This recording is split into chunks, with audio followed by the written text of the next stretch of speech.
Cool. This just feels good right now. I pulled this water out earlier, took a nice drink of it, and I was like, oh, this isn't water, it's kiwi and strawberry. It was a surprise. When I first looked at today's daily word and it said balance, I laughed out loud. So it was definitely something I needed to hear. All right, good morning, everybody. Good morning. So, our affirmation for this month is gratitude. We went ahead and introduced it last week if you were here. So, I'll reintroduce it today. I am worthy of gratitude. I deserve to give and receive thanks, and I claim my blessings now. Let's all affirm this together. I am worthy of gratitude.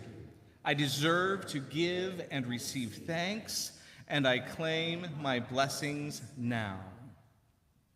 Again, I am worthy of gratitude.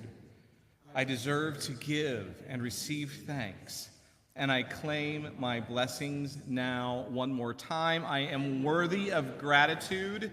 I deserve to give and receive thanks, and I claim my blessings now. So it's probably not surprising to anyone that our theme for November is gratitude. I mean, this is the month in which we celebrate Thanksgiving. We celebrate the abundance of the harvest, celebrate the blessings that we have received throughout the year. And sometimes we get so caught up in the negative things that have happened that we forget to be grateful for the good things that we have.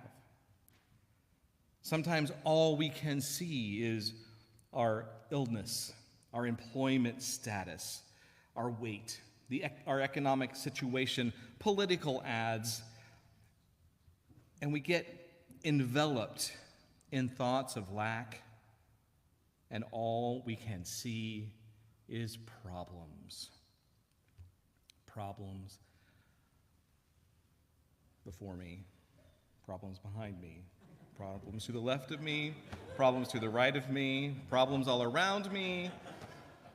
I don't think that's what Karen Drecker had in mind with that song. There was just gratitude all around me, because we forget it is gratitude all around me, not the problems. So I was in the process of thinking about today's talk and what I was going to do, and I looked at our affirmation several times. I meditated on it a little bit. I was like, what am I going to talk today? We're going to just open November with all this gratitude.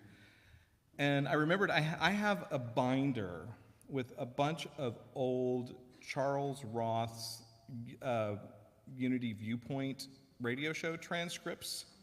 So those of you who don't know who Charles Roth is, Charles Roth was the minister here 60 years ago.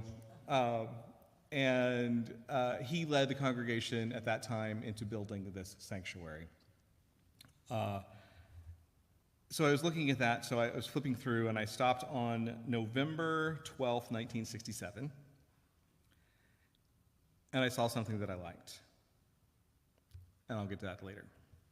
But what it did, it made me think about Myrtle Fillmore. Myrtle Fillmore, co-founder of Unity, and her story. And we've heard her story many, many times, but some really do believe that it was her story that really started the Unity movement. So I'm going to tell you Myrtle's story. So when Myrtle Fillmore was 40 years old, she was told by her doctor that her time here on earth was limited. The doctor said she would succumb to tuberculosis in 2 to 3 months. Myrtle had been struggling with tuberculosis her entire life, and here she was at the end stages. It was shortly after that she and her husband, Charles, the other co-founder of Unity, went to a healing seminar that was led by Dr. E.B. Weeks. And according to TruthUnity.net, Dr. Weeks is the one who said to Myrtle, "You are a child of God, therefore you do not inherit sickness." So that's Dr. Weeks there. And it was him that said to her, "You are a child of God, therefore you do not inherit sickness." And this is generally considered the seminal event that started the Unity movement. This is when Myrtle stopped seeing herself as sick, but as God sees her, as a perfect child of God.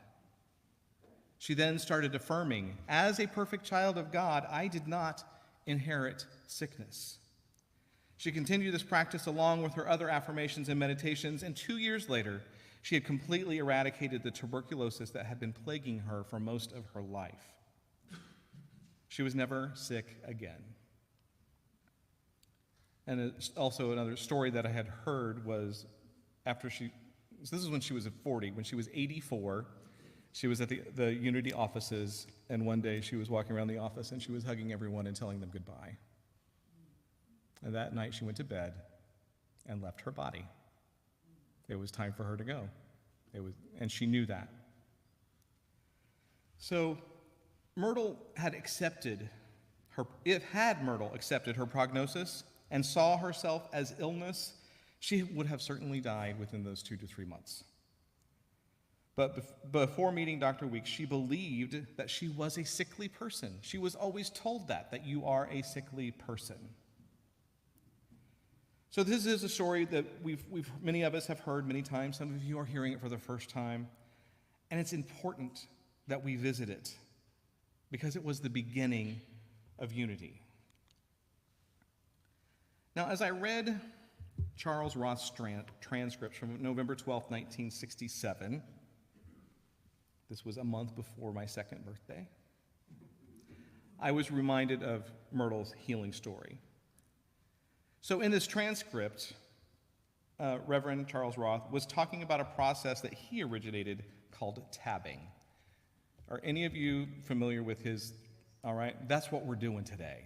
That's what we are going to do today. But I also did a quick internet search on this. I researched Charles Roth and tabbing, and I found another website, which is Key Ministries Unity, led by Reverend John W. Adams. And he has taken this process by permission from Charles Roth, because it says on the site, Reverend Charles Roth, who was a Unity minister, gave me this wonderful problem-solving exercise and said to share it with everyone. So that's what he's doing, and I'm doing that today as well. And I will be sharing from both of these resources because Reverend Adams has updated a few things. It's not exactly of what Charles had said, but most of it is pretty word for word for what Charles Roth had said. If you want a copy after the service, I'll be more than happy to make copies of these for you, okay? If you're online, let me know. I'll get it to you somehow. So, the Tabbit habit will do at least 3 things for you. It will take a present or future challenge off your mind as a trouble. It will remove the feeling of dread or fear or awful apprehension about a problem that you may have. I'm looking forward to using this. It will bring about an answer that is always better than what you expected. It is an easy and effortless way of helping you keep your thoughts on God more often during the day. As Myrtle did, she affirmed all day that she, as a child of God, she is of perfect health. Does everybody have a couple pieces of paper? Okay? All right.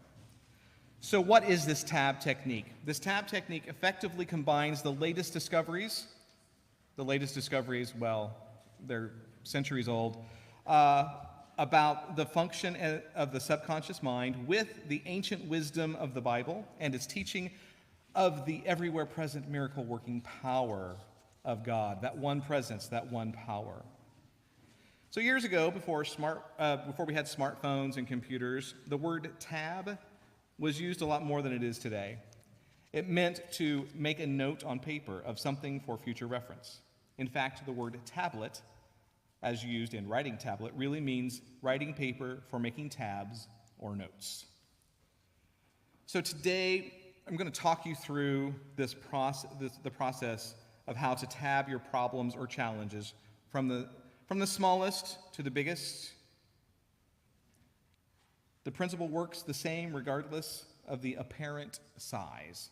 So it may just be a little problem. You may think it's a little problem, or you may think it's a huge problem. It may already be coming to your mind of what you're going to work with. But in doing so, you're going to get them off your mind. Also, you're going to set the mental and spiritual laws in motion that will guarantee a successful outworking of any seeming problem. So this spiritual tab involves paper, pen, or pencil. All right? Don't type it. We want the connection with hand and paper. So write down an apparent problem in one or at most 2 sentences on one of your sheets of paper. Okay? So just an apparent problem that you think that you have in 1 or 2 sentences. Once you have done that, jot down adjectives that describe your present feelings about the problem, such as afraid, nervous, tense, resentful, impatient, frustrated, angry, disappointed, all those wonderful negative words, any of those that describe this problem. Now, the bigger your problem is, it may take you more time to reduce it into 1 or 2 sentences, but this is time well spent, because you will become aware that many of the things that you are worrying about are not the problem at all, merely secondary effects of the core problem. When the basic problem is solved, these secondary effects will automatically disappear. All right, does everybody have your problem written down? Okay. So now you have your problem on your piece of paper. You've also penned down and labeled the feelings about it that are giving you so much distress. Now, on your other piece of paper, and you're going to leave room at the top. We're going to add things to the top later on, so leave plenty of room at the top. So on the second sheet of paper, write down the most perfect answer to the problem that you can think of. Keep it short, 1 or 2 sentences. Keeping it short, this will force you to keep it more or less generally open so that God, so the universe, can fill in the blanks instead of you.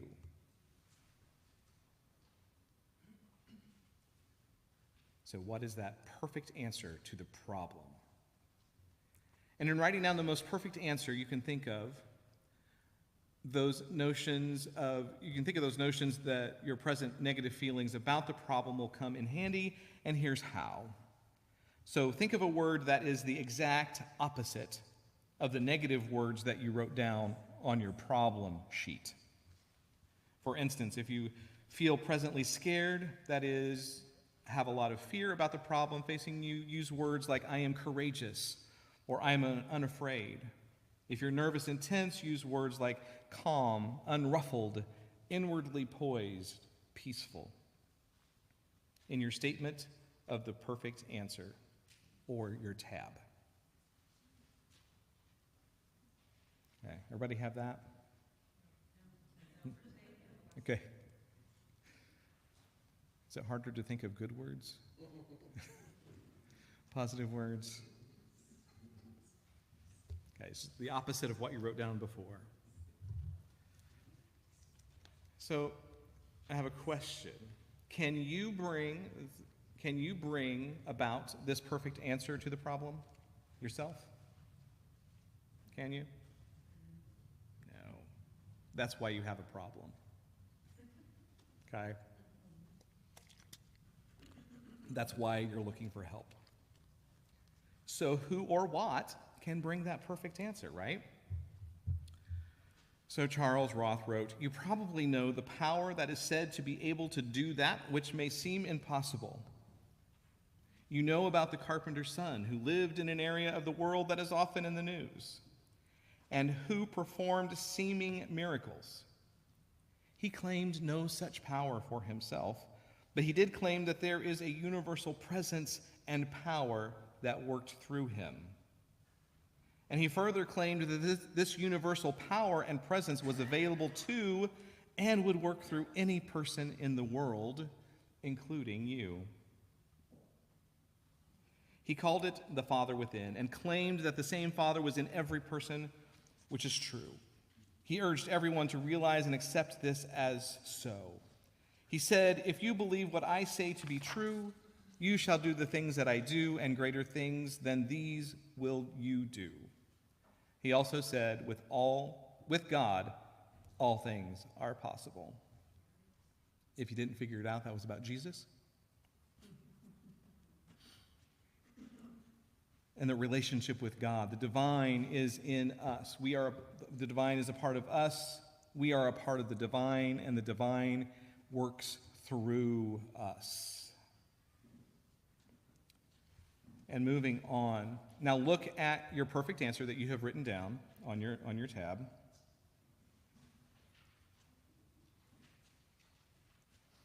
And you cannot bring it about, but God can.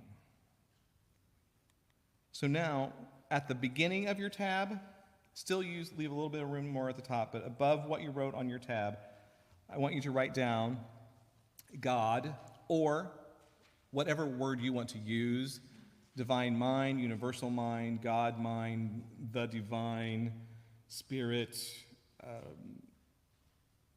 that energy that holds everything together, whatever word that you want to use for the divine, is now moving in and through me and all people and conditions to bring about. So God is now moving in and through me and all people and conditions to bring about. And then read your perfect answer that you have written down.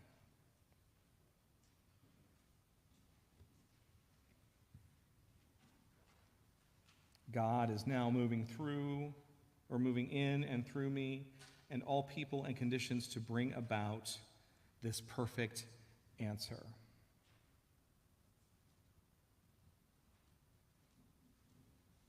Okay? Once you have that written down, God is now moving in and through me and all people and conditions to bring about. You have your perfect answer already there.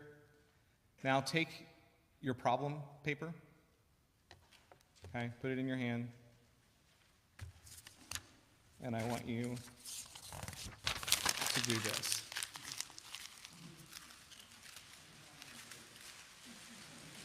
You don't need it anymore. All right? We're now going from problem consciousness to the power of an answer consciousness. Okay? Moving from a problem consciousness to the power of an answer consciousness. So now you have your answer. It's right there in front of you. It's written on your paper, but it's not going to do much good there. You must have it in your life. And here's how you do that. Charles Roth says, "It is a provable fact that the conditions and circumstances of a person's life are an outpicturing of the beliefs and mental concepts that reside in that person's subconscious mind." Many of us have read Unity books, and psychology articles to agree with this. Psychologists and psychiatrists are always rummaging around in the subconscious mind to discover and remove the buried mental patterns or beliefs that are causing present troubles and difficulties. Hello. So the thoughts held in mind produce after their kind. The things that we're thinking about are the things that we end up experiencing. So when we change that thought from "I am sick" to "I am healthy," that sick outlying thing, "I am healthy," and we continue that "I am healthy," then we start experiencing the healthy. Sometimes, and I've talked about this before about the thought exchange, where we exchange that thought of lack to a thought of abundance, or a thought of I can't do to a thought that I can do, and we affirm that and we affirm that, and then sometimes the ego mind takes over and takes over. It's like, no, you can't do that, okay? When we have that, we need to go back to the thought of, yes, I can do that. So what we're going to do next is not remove something from your subconscious, we're going to put something in it. So now, we're going to place this tab, or your perfect answer, in your subconscious. And that includes the idea that God is doing the work, not you, into your subconscious mind. This is perfectly possible because the only way any belief or mental pattern gets into your subconscious mind is through repetition and your total acceptance of it. Making new neural pathways. A couple years ago, Darlene did a talk on how the neural pathways change and how you can build those and change those. And you do this through repetition and your total acceptance of it. So now, on your perfect answer card, above all the other stuff, I want you to write, I totally accept the belief that. I totally accept the belief that. So it should end up reading, I totally accept the belief that God is working in and through blah, blah, blah. So the words totally accept acknowledge the existence and the power of your subconscious mind. Your subconscious mind takes notice because it knows you are talking to it, that you are enlisting its cooperation. It really cannot do otherwise. Through your subconscious mind, you make contact with the superconscious mind of God. The word belief reminds you that this is a new belief and that you are programming into your subconscious mind to counteract the old belief in your inability to solve the problem.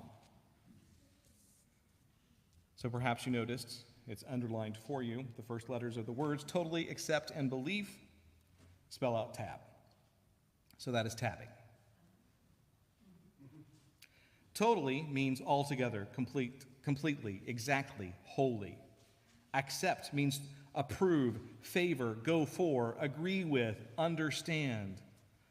Belief means faith, certainty, conviction, assurance, credibility. And this is the Tabbit habit. Habit means a mode of behaving fixed by constant repetition, inclination, tendency, pattern, groove, routine. Thus the similarities to how Myrtle Fillmore did her healing. She totally accepted and believed that she was the perfect child of God. And through habit, she affirmed. So testing the process, you may try, you're tabbing, perhaps, the one that you wrote down today, which you've already written down, so why not, let's just do that. And then see how effectively it works. Your faith in it grows, and your skills in getting to the heart of the problem and formulating the most perfect answers you can think of will increase. So the more you do it, the better at it you're going to get. And the better at it you get, the bigger changes you're going to see in your life. And as I read earlier, this is what it does. It takes away the inner worry or tensions about something important that you have or you want to do. You find that when the answer is written down and God is included in the picture, you automatically feel a kind of release from the problem. It will bring about a much better solution of the problem or challenge than you could ever do by yourself or without consciously enlisting God's help. Let go of how you think it needs to be done, because you've been thinking, this is how I need to fix it. That's not been working. Get rid of it. Get rid of that thought. know that God is working in you.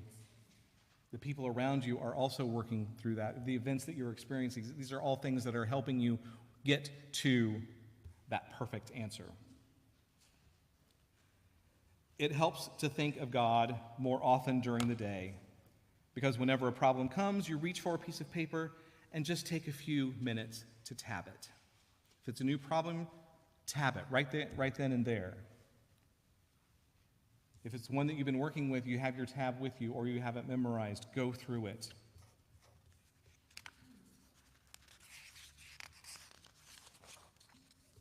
Because the more you practice it and do it, it's doing our spiritual work is more than Sunday morning. It's every day. It's at noon, it's at 3 o'clock, it's at 4:08. Whenever you need it, it is time to do it. So now, one more thing. On your tab, at the bottom of it, write these words. Thank you, God. I am grateful.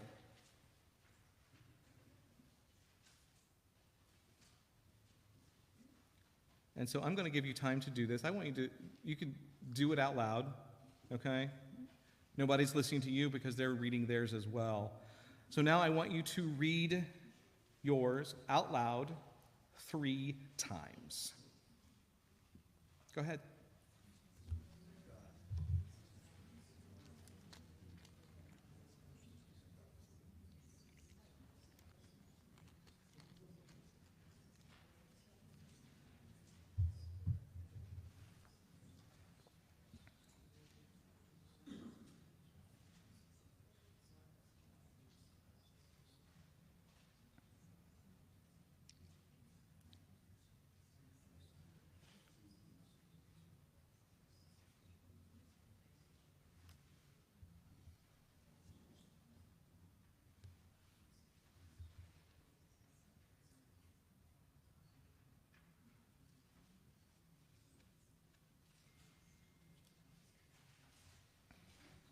So now after you've read it 3 times, go ahead and close your eyes.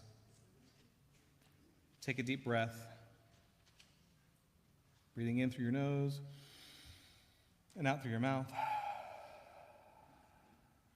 And be still for just a few moments as you allow yourself to feel the power of your declaration and the joyful realization of God moving in and through you.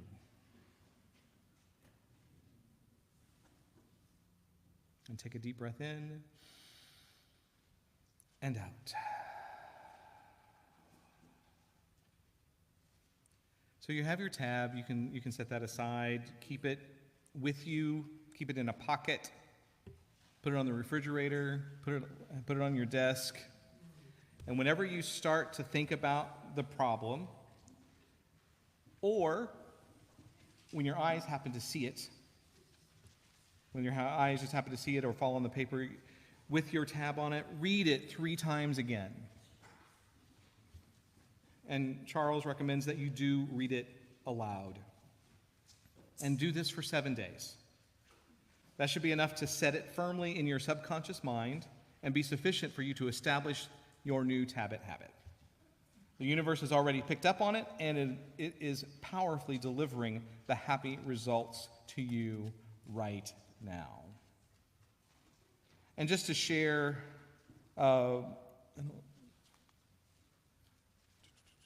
this is the one that Charles Roth had shared in the thing.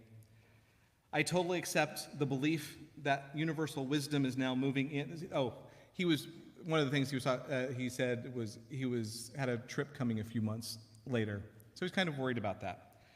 So he wrote on his tab, I totally accept the belief that universal wisdom is now moving in and through me and all people and conditions to bring about every detail of my proposed trip. Happy, perfect, and exciting. I prepare for it. I skipped something. No, I didn't. I prepare for it calmly, and it results in tremendously increased spiritual growth in me and all concerned. Thank you, God. I am grateful. So Reverend Adams added a disclaimer to this. And he says that the Tabit habit does not work for everybody. It doesn't work for anyone who does not genuinely use it. Allow it to be your habit. You may read about it, even think about it. However, it will work for you only when you follow the simple instructions and allow it to actually become a habit. So today, after today, you have two options. Option one, don't do it. Just don't do it. Option number two, do it. Do it now. Create a new habit that will bless you over and over. The more you do it, it becomes second nature, habitual, and you will love your peaceful and rewarding life. Go ahead and come up. So, Myrtle Fillmore totally accepted and believed that God was working in and through her to bring about her perfect health and healing. In working with this tool, there's three things I want you to remember. Did I put it up there?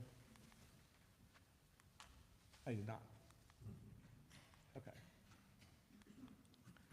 Here's the things I want you to remember. God, the universe, is source. The one power, the one presence in your life. That is source. Source does the work. And in your faith and through your faith, you can claim your blessing. The changes that you want to make in your life. Claim them. And we will now do so with a song.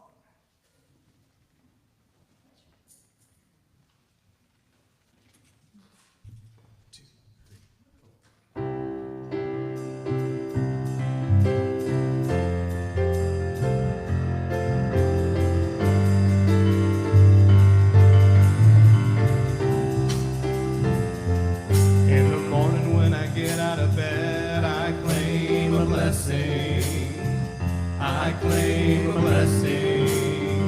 I claim a blessing.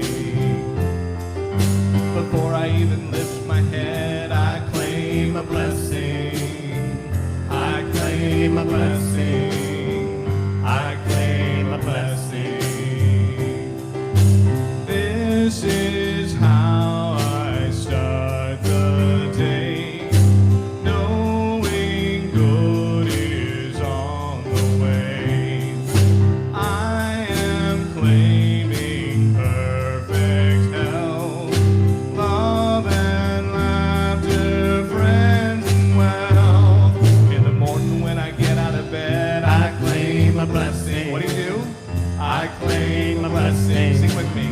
I claim a blessing.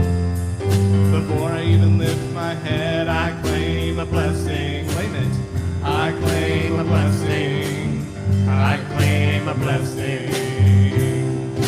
With conviction undeterred, power of the spoken word. Take my life and redefine. Break the shackles of my mind. In the morning when I get out of bed, I claim a blessing. I claim a blessing. I claim a blessing. Before I even lift my head, I claim a blessing. I claim a blessing. I claim a blessing.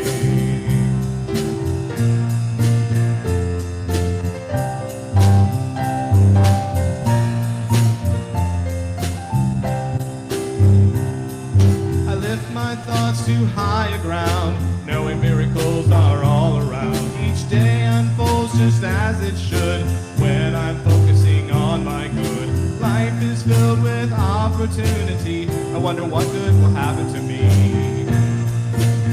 I claim a blessing.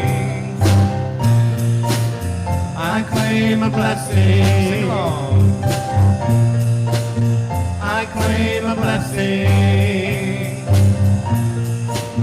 I claim a blessing.